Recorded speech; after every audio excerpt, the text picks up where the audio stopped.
GrussellMedia.com. Probably in the back of the hood, I'm like, up there. Get familiar, Smash Style Radio, Clint Sparks, and I've been telling you the entire show we have a special guest checking in.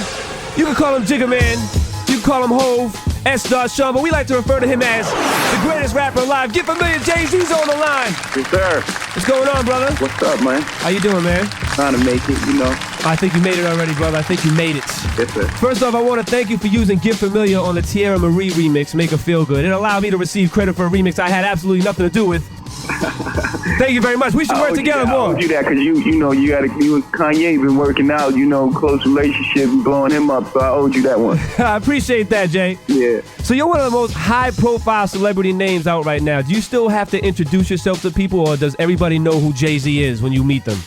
Oh, pretty much, man. I'll be honest with you, I've never been this famous. It's really weird to me, like from, any age group, any color, creed, By the way, I just came from like a 4-continent tour. I was in Europe, Africa, Asia, and Australia. Mm-hmm. I was in villages and shanty towns in Angola, and everybody was going crazy. So it's bug. I've never been this famous in my life. It's weird to me. So you feel like your fame has catapulted recently? Yeah, I don't know what happened. It's weird. I guess I do, but... Well, you're at a level of celebrity that people get intimidated to be around you and get nervous. Is there anyone that, if you were going to meet, that you'd get nervous, or anybody, maybe perhaps now when you were on your tour, that you met that made you nervous to meet them? Nah, but I got an ill story. I put my mom out to Africa, and she's pretty much, she's jaded. She's from Brooklyn, and she's met everyone. Uh-huh. So she doesn't really trip over anybody. But, I introduced her to Nelson Mandela, and she was shaking. It was the weirdest experience. I've never seen her like that. So, I've never met that person that had that effect on me. But just to see her and knowing her, my entire life, of course, just to see her react like that, I was like, wow. That felt good. Yeah. You have such a cool persona, dude. Like, you look like you don't ever get nervous. Some people get gassy when they get nervous. You're not that type of dude, right? Nah, I'm cool. So what do you do in a situation where you maybe do feel nervous? I'm not really nervous. I guess before I go on stage, but I just, drink some Ace of Spade and breathe. It's all good. Life is great. I'm really a person that believes in, karma and in the life and, living this way, and everything happens for a reason. So I pretty much pay attention to everything that's going on. I don't really get nervous. I know it all happens for a reason. Yeah. Well, that's a good way to look at life. Yeah. What do you think people's biggest misconception of Jay-Z is? I don't know. Maybe that I'm standoffish. Yeah. Or difficult to talk to, but I'm really just a cool guy. But I'm a mirror though. I'm absolutely a mirror. Whatever you put in that mirror, you get back. So if I meet you and you're cool, I'm gonna be cool with you. If you meet me and you being snide or being funny and sarcastic, I'm gonna be the same way. So I'm just a mirror. I reflect whatever people, the energy they give me, I give back. You are a cool guy. You're like the Fonzarelli of rap. Yeah, I got the soft butter leather and everything. You gotta just start getting on record saying, "Hey." You are busier than ever with being an exec, an artist. You got a new album. What does Jay-Z do to unwind and relax? Do you have any hobbies? Because to a lot of people, even me too, you're like a superhuman. You're not even like a regular. I'm a bum like everybody else. I sit in the room and play PlayStation and Xbox to nauseam. So then on some downtime, then you are like the rest of us. You may pop in a porno and, make it happen. Well, not the porno, but I definitely go for because I don't see the sense in that. Like, what you gonna do? Like, pointless. Make it happen. It's pointless. Get familiar with yourself sometimes. Get familiar with yourself. So it's all about the new album, Kingdom Come, and I've listened to it, and I noticed you comment a lot on being older and more mature as opposed to being young or acting young, especially on the song you have called 30 is the New 20.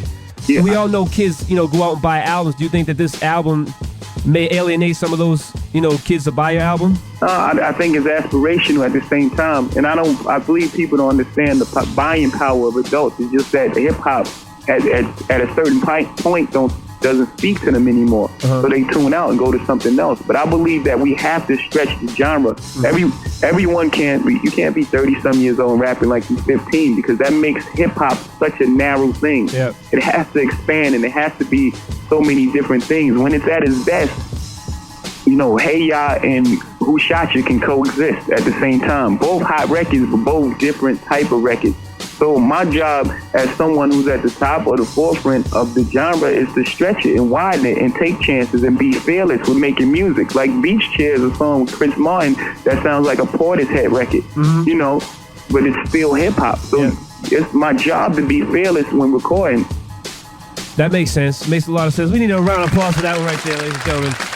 You parallel yourself lyrically to what Jordan was to basketball. You both have the acknowledgement of being the best in your respective field, and you both retired on top.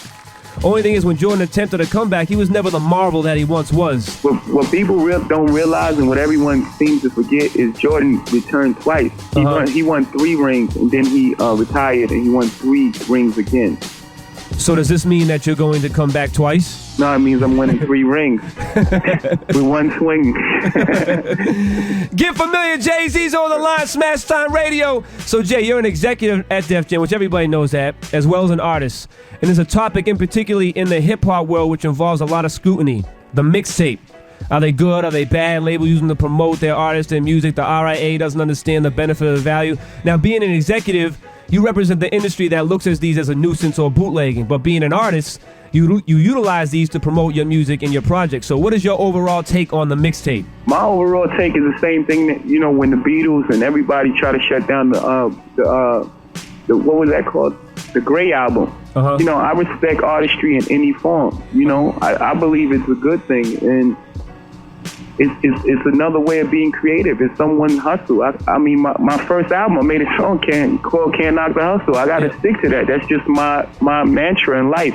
And I believe that I respect all creativity. I respect girls that you know, sleep with rappers and make books. I mean, I respect all types of creativity, whatever you got to do. So you as an executive, will you take a proactive approach in trying to maybe talk to the RIAA or try to find a formula that can make a mixtape exist without there being so much scrutiny around them? Well, I don't think the guys that make mixtapes want to be involved with the RIAA, because then they're going to have to clear samples, and it's going to really become a costly thing. So I think being a pirate and being a renegade against the system works to the mixtape DJ's favor.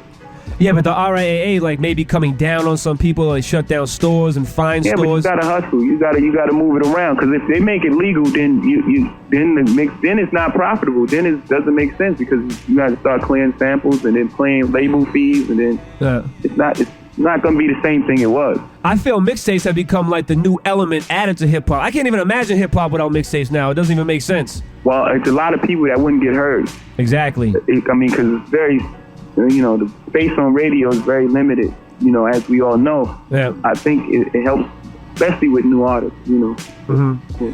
Now, you're Jay-Z. You're like world famous, platinum selling. Everybody knows your name. Do you ever sit back at Sean Carter and think, damn, Jay-Z's pretty hot? Yeah, I'm in love with myself. So you are a fan of yourself. I'm still a fan, and I still listen to my lyrics and like, oh, y'all understand what I said right there? Like you listen back, you're like, woo, that kid's crazy. I'm still like that. So I'm not jaded. I'm not jaded at all. I'm still every day. And then the things I do, I mean, it's just unbelievable to me.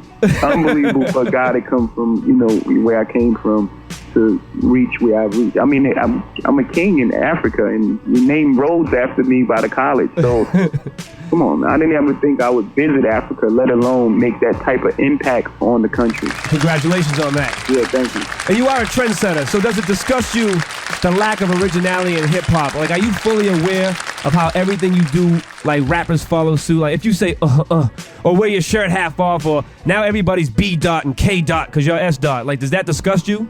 No, I think you know, that's a form of flattery. I'm happy that I can affect the game that way, but it also has to be other people that affect the game. You know, it can't be one thing. If it's one thing, then it gets a little bit disgusting. But if it's so many different types of music, like Kanye, and then you got Jeezy, and you just got, you know, different things to mimic. It's all good. Has there ever been a time, seriously, that you did something and everybody just started ripping you off? You're like, damn, man, like, can this just be Jay-Z? Couple times. Like, what's an example? A lot of it. I mean, like, just. What's one of the examples that really was like, damn, man, I thought that was gonna be me for a little while. I can't even live with that. I don't know, man. Just every year, man. I just can't. You tell me.